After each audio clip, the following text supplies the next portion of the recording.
Okay guys, this is a real long video. I didn't realize how long it was going to be till I looked at it and edited it. So, this is a disclaimer. If you're not interested in long, boring story time with Blackie, just skip this one. But if you want to hear a little bit of history and want to know how there's a direct connection between you and Sam COLT, watch the video to the end. Because I'm going to play like 6 Degrees of Kevin Bacon and show you all the hurdles you got to jump to connect those two. Hope you enjoy it. So get you a beverage that you enjoy, kick back, relax, get comfortable, and hopefully you'll enjoy story time. And here we go. Hi guys, it's Blackie. Okay. It's, let's see, 103 right now with like 115 is what the heat index is. So this is going to be just a fun video. We're not going to delve into anything really big right now, okay? Alright. And yes, I could have done this at night, but I wanted you to have some good pictures. So first off, I promised I was going to post late today some good pictures of the 1860. And there it is. That's the 1860 that has been antiqued. Now what I did was, the grip, like I already showed, that's what I did. Now I've got about 4 coats of oil on it right now. See how nice and dark and even it is? Now the trigger guard is nice and dark and age looking, and it's got a model pattern to it just like an original. And this doesn't rub off. You know, you can sit there and rub and rub and rub and it ain't going to shine it of any degree. I would have to use steel wool to shine it back up in chemicals, and that's what I wanted. Now as you can see what the finish looks like. How this finish was created was I took a cotton ball and plain old gun bluing. Okay, I put the cotton ball across the top and just shook it. I didn't want to soak it, I just wanted to shake it. I wanted a little splash, an uneven splash. Okay, and then I lightly daubed it. I went around the gun and I daubed it in places. When I got to where it didn't seem to be any transfer going on, it kind of dried out, I'd do a little light buff. Now, original guns that were used heavily and had a finish at one point usually have a very mottled appearance, and that's what I was going for. Something that had a finish at one time, but it's just gone of cleaning and corrosion and etc. It's not going to be a nice even, it's going to be a mottled finish like this. So everything is fully functional, everything's sighted in, working well. Now it's just going to be the getting it out there and getting to shoot it here very soon. And I'll do a shooting video for it that I'll post a little bit later this week. But moving on to the next. After talking to a subscriber of mine, and we talked for probably 2 hours on the phone here recently, we got to talking about connections. And so just for a little entertainment value, I would like to give you my take on a series of connections. You remember the old 6 Degrees of Kevin Bacon? Well, I'm going to connect you to Samuel COLT. And let me show you how we're going to do that. And this is all for fun, okay? So, let us begin. Let me zoom in on the board and we'll start into it. Okay, so let's begin with Colonel COLT. COLT has created a system that works of, you cock the hammer, a hand rotates the cylinder, it locks. That was the innovative part. Other people had made revolvers, but none of them could rotate and lock, or you had to manually turn it. This was an automatic function. You cocked it, it locked, all of that. So COLT created the Patterson Arms Company up in Patterson, New Jersey, and created the Patterson guns. And they were not an economic success. COLT eventually went out of business. So our first guy in our little story is Sam COLT.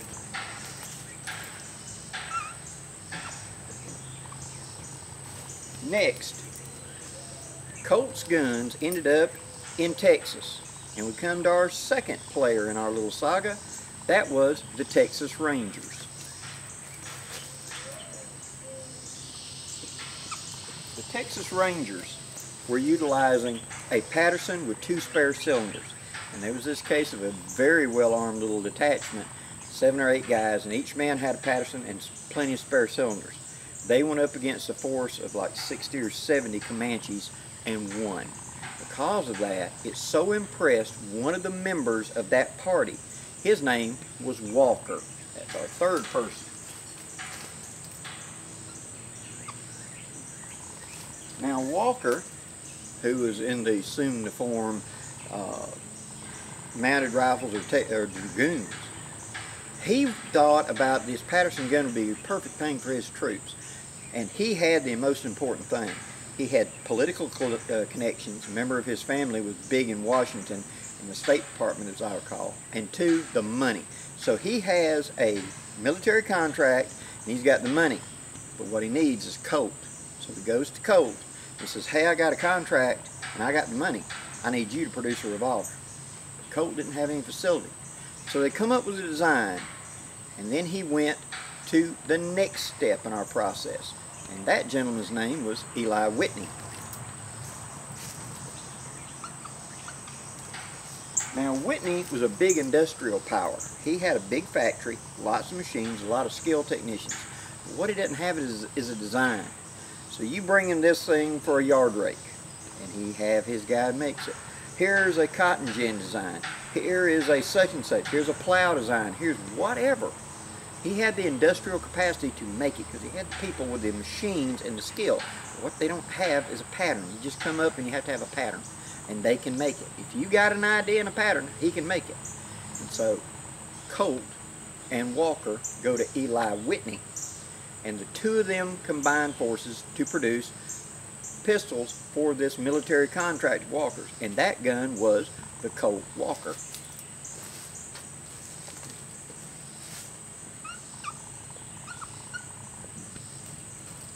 So now we've got the COLT Walker, and before that contract had completed, they already knew they wanted more of these guns.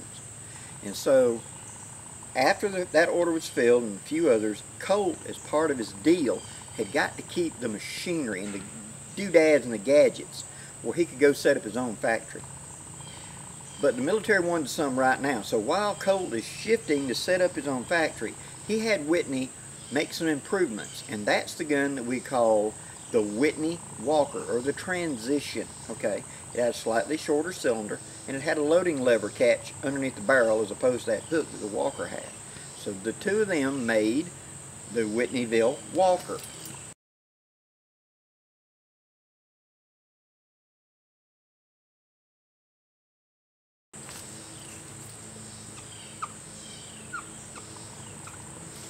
Okay, COLT now takes his tooling and all and goes over here and in Connecticut creates his own factory, which became COLT Firearms, where he went on to create the Dragoons, the 51 Navies, and all of that thing. All of COLT went on. And COLT has the patent for that mechanism that I talked about, where you cock it, it rotates, and it locks automatic. But old Whitney, he's got the industrial, but he needs a pattern. COLT's got that patent. Till when? Well, 1847 was the Walker. That means in 1857 that patent expires and that mechanism can be used.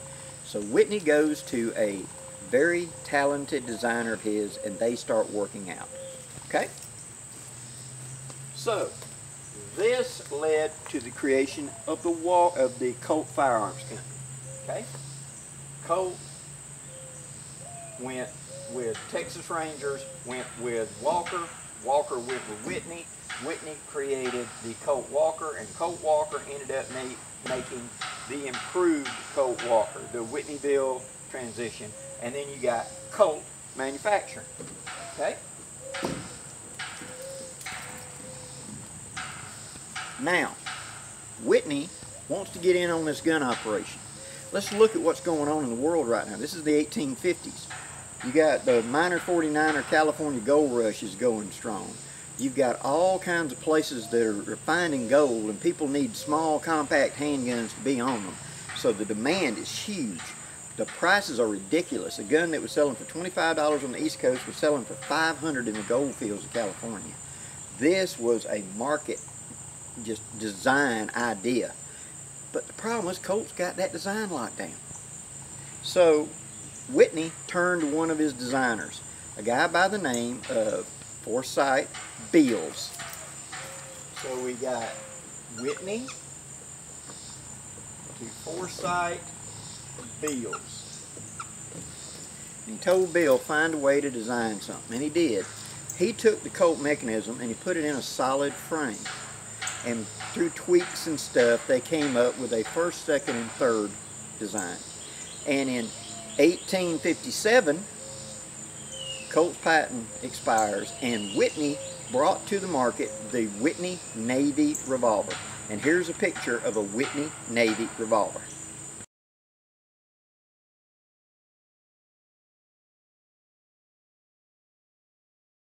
Okay, so with that Whitney Navy, it was a success, you know.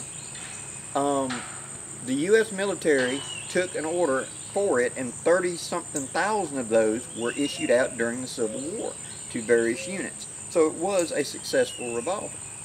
But then, Beals, in 1858, made some tweaks. He took his design and he left Whitney. And he took his design and he made some tweaks and some changes to it, some improvements, and got a patent on it. So let's remember that a minute. In 1858, so Beals, 58. Meanwhile, you've got Remington. Now, Remington produces rifles. But here's this designer named Beals that's got the design, it's his idea, for the Whitney revolver. It's using Colt's lock work, but it's a solid frame. So it don't look like a Colt, and it doesn't look close enough we'd have to pay royalties to Colt, even though we're using Colt's mechanism. And so Remington hires and contracts with Beals to produce a revolver. And that became known as the Remington Beals Revolver. And here's a picture of it here.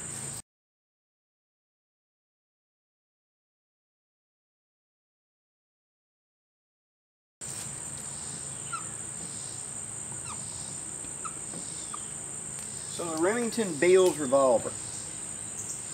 And they made several tweaks to this, that by 1863, Remington's Beal design had become what we know as the Remington New Model Army, or the 58 Remington. Now, where did the 58 Remington name come from? The patent date. Whenever they went to produce these guns in replica form, the story goes, and this seems to hold up as far as I can find, Valforget was having them produced over in Italy. But Remington was still a very big, powerful gun company today.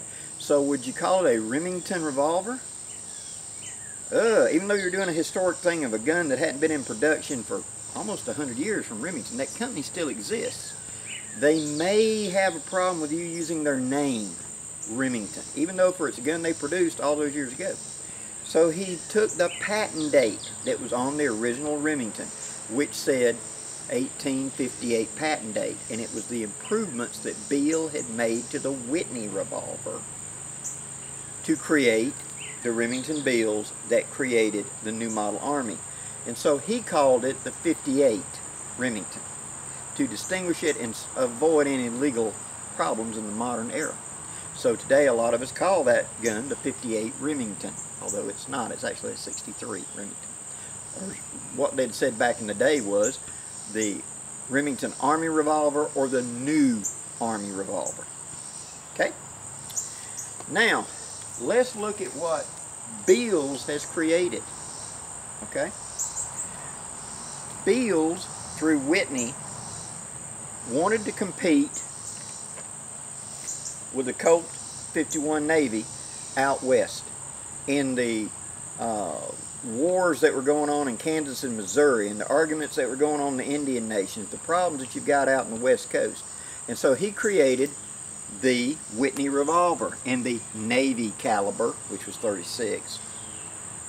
So from Colt you get Beals created the Whitney revolver, the Whitney Whitney, excuse me, he created the Whitney Revolver, the Remington Beals Revolver, and the new model Army Revolver. All three of those were some of the biggest competition that Colt had. In fact, when you look at the numbers of the Remingtons in the Civil War, they were the second behind the Colt, and they were the ones that would give him the most trouble as far as orders, because Remington was as good. It was a solid frame, etc. So one guy, Forsyth Beals, created his competition against the 51 Navy and the gold fields out west, the Whitney. He created competition in the Civil War for the Remington revolvers versus Colt. So one guy, the guy you never heard of, Beals, was the guy behind the scenes that had three of the major guns that were in direct competition with Colt at that time. The biggest name you never heard of was Beals. Okay, now we've got the beginning of the Civil War, and you've got that Whitney revolver. Remember, 1860. The new model Army hadn't come out yet, but the Remington Beals revolver is out, and there were those improvements that Forsyth, Mr. Beals, had put to the old Whitney. Enough that it was a different gun. Okay? Now, the war has about begun, and you have the South looking for guns desperately. But they don't have the manufacturing. And so you remember what happened with Walker? Walker had a contract, and Walker had money, but he didn't have the ability to manufacture.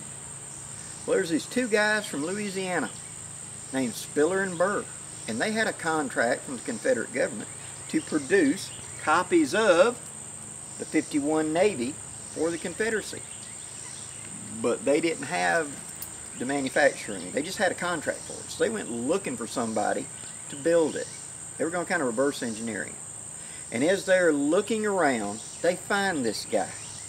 And this guy's already got a factory started up, and he's in the process of finalizing, but he has not got machine and tooling. He's already tooled up to produce the Whitney revolver. He's retro-engineered one of the first models of the Whitney revolver before Beals had put all those improvements of it. Sort of like the granddaddy of the 58 Remington. Oh, well, you've got a factory. We've got a contract and money. The two went together and they went to producing the guns. Due to lack of supplies, that was what really hurt the Confederacy. They couldn't build hardly any of the guns. And it became about 1,400, something, 1,300, 1,400 total in the entire length of the war, those guns they produced. That made it one of the most desirable collectors of the Civil War guns. Okay? Now today, in modern times, nobody makes a replica of a Whitney. But they do make a replica of a Spiller and Burr.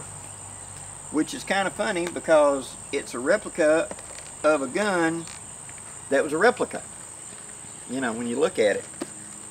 Now, and I recently just got a Spiller and Burr, and we're going to talk about this for a second. This is a Spiller and Burr kit. Everything's still in the rough, and we're going to talk about this in depth. But you can see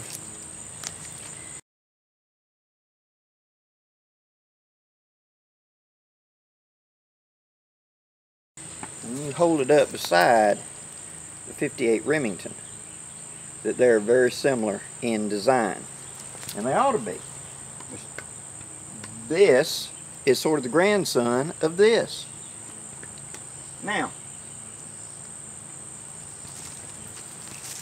how is Blackie going to tie you into that? Well, here's how. Now,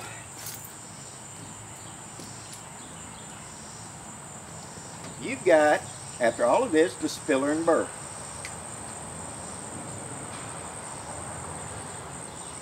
Okay. Flash forward to the 1970s, I think it was 75 or 76. And a young Blackie, just learning about all the stuff. I had already got one cap and ball revolver because of interest in local stuff and the fact that I had read about and was very impressed with the history and just wanted to play with the guns. I had got a 44 caliber Confederate Army is what Navy Arms called it, or the Johnny Reb. It was just a brass frame 44 that you kind of see same ideas today. Kind of like a Griswold and Gunson. And I stumbled upon a second one. A friend of mine, a very close friend of mine, his uncle, I believe it was, had passed away. And in inheritance, he had got 2 black powder revolvers. Apparently his uncle was into the Civil War.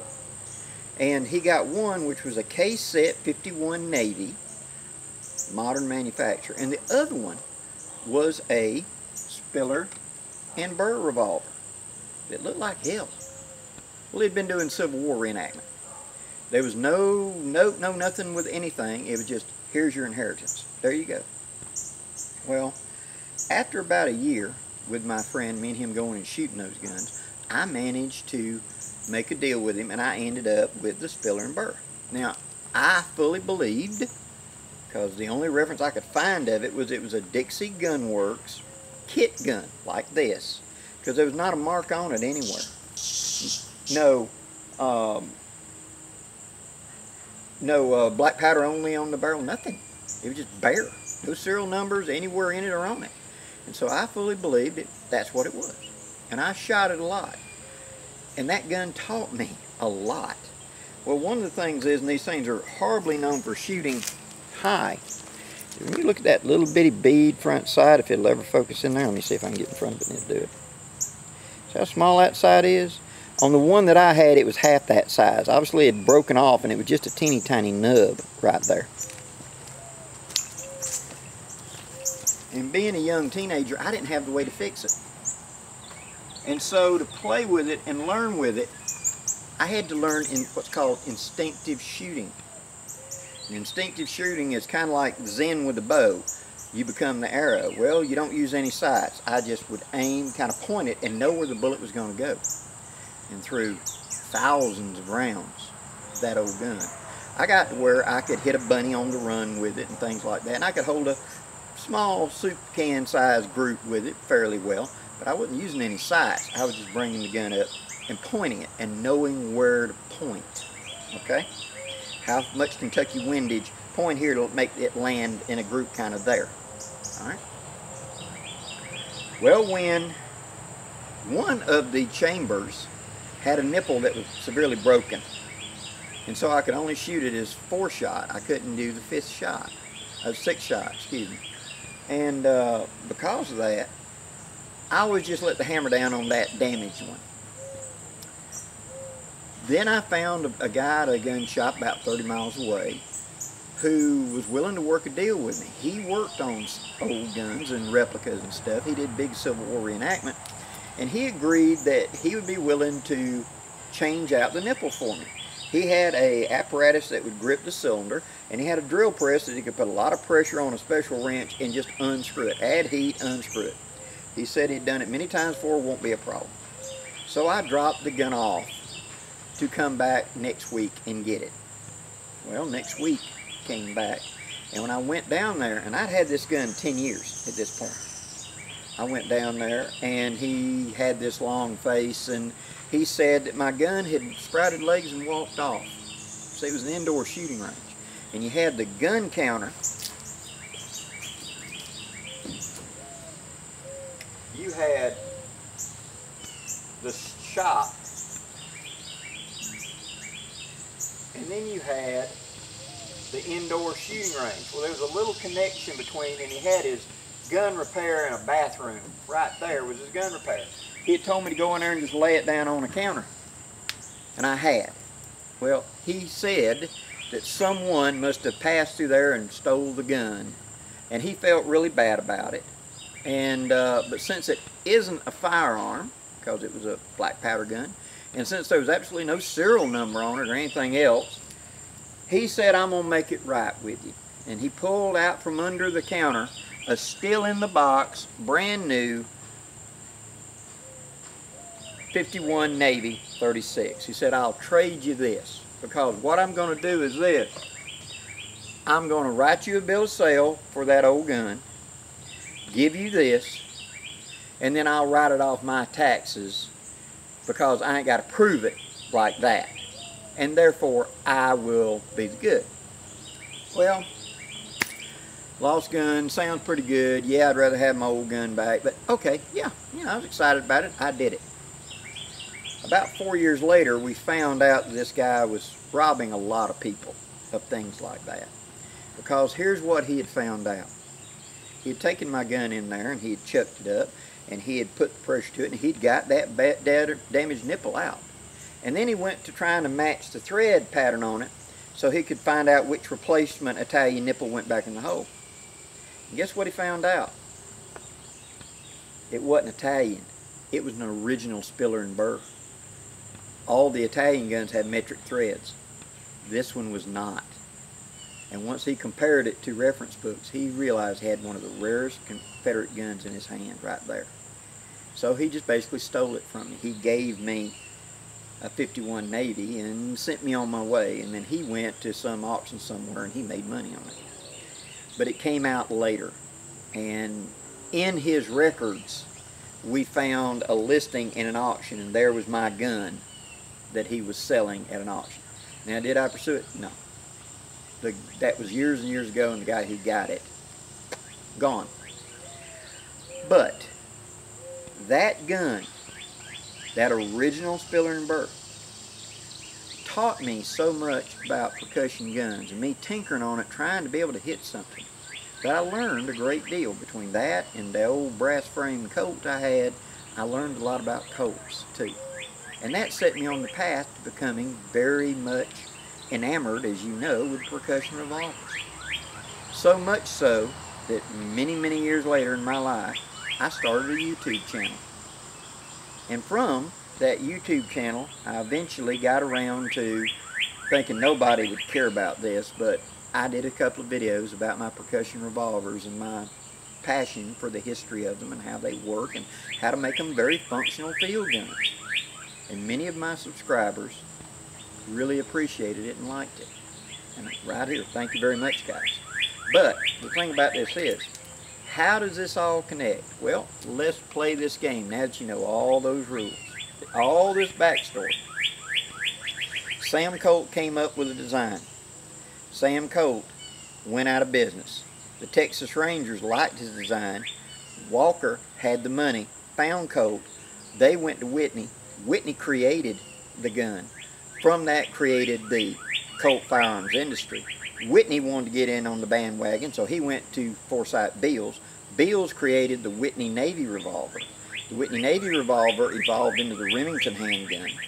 The Confederacy, meaning to create the 51 Navy, but ended up creating the first model of the Whitney Revolver instead, that became a super rare gun that became super valuable because it was so rare that 70, 80 years later, a little redneck kid in Lower Alabama would accidentally end up with the original and learn a great deal from it. It would teach me and inspire me so much that I would get into firearms. So much so that originally, from that original learning, I eventually felt confident enough to share with you everything I know on cap and balls and etc. and the histories of the guns and etc. So that from Colt to you is a direct line. If you jump each one of those hurdles, Blackie would have never had knowledge to get up here and share if it hadn't been for that original Spiller and Burr, that original Whitney Revolver. I would have never had the knowledge to do it because of that. And that, friends, is the reason for this story time. Hope you enjoyed it, guys. Please leave any questions or comments below. And finishing up, yes, we're going to do this. I'm going to do all the improvements I know how to do to a Remington and to a Spiller and Burr to this revolver. And that'll be an upcoming project. So for those of you saying, let's do something with the Remingtons, we're going to do something with the Spiller and Burr. And 90% of that's going to translate to Remingtons. We'll get to that. Till next time, guys, thank you very much for supporting my channel. And as always, I'm Blackie, wishing you safe journeys. Have a great day, guys.